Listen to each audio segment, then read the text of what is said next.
I really miss this committee.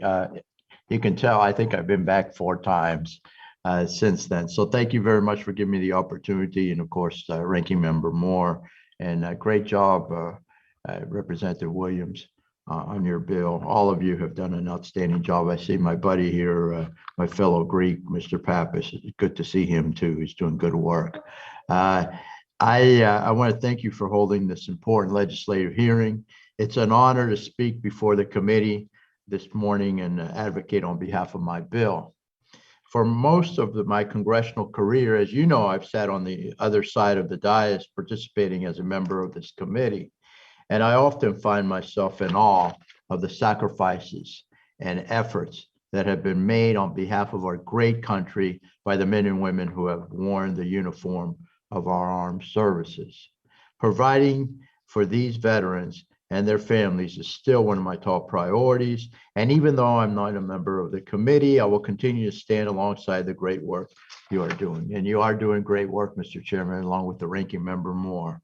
Keep it up. My bill, the Colonel James Floyd Turner, the fourth, the U.S.M.C. GI Transfer Act of 2021, is named after one of my constituents whose untimely death via suicide complicated and eventually prevented his daughter from continuing to use his GI Bill benefits that she was entitled to.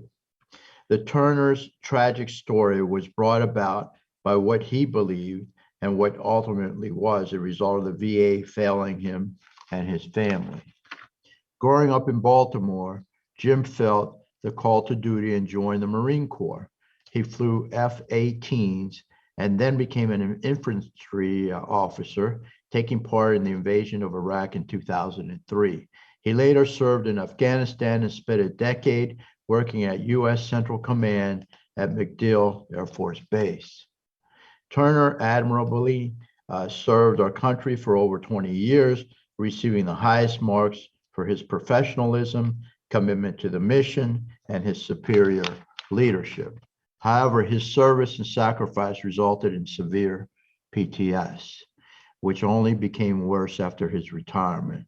It was from his frustration at the lack of ability to get help from the VA that he made the decision in his dress uniform and medals to take his life in the parking lot of the Bay Pines Department of Veterans Affairs complex in St. Petersburg.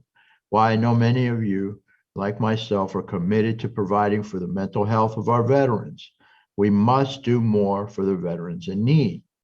These heroes sacrificed their blood, sweat, tears, and for many of them, their lives to serve and protect our country.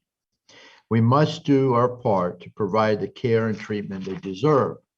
In Jim's case, we can make sure that his daughter and others that tragically find themselves in her situation can use the benefits that were intended for her to get a quality education.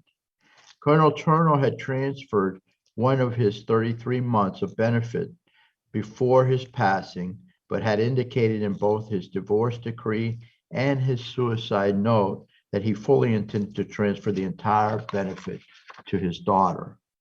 My bill would provide for the transfer of educational benefits in special circumstances after approval of transfer and before transferring all of the individual's entitlements.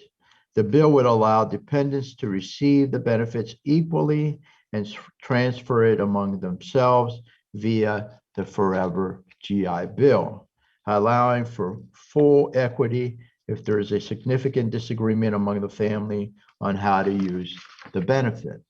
This bill is a simple fix that could make a world of difference for our veterans and their families. Thank you again, Mr. Chairman, for hearing my bill and members of the committee again for having this hearing and inviting me to testify. You're doing great work. Keep it up. God bless. And I yield back. Well, thank you very much for the kind words and for all your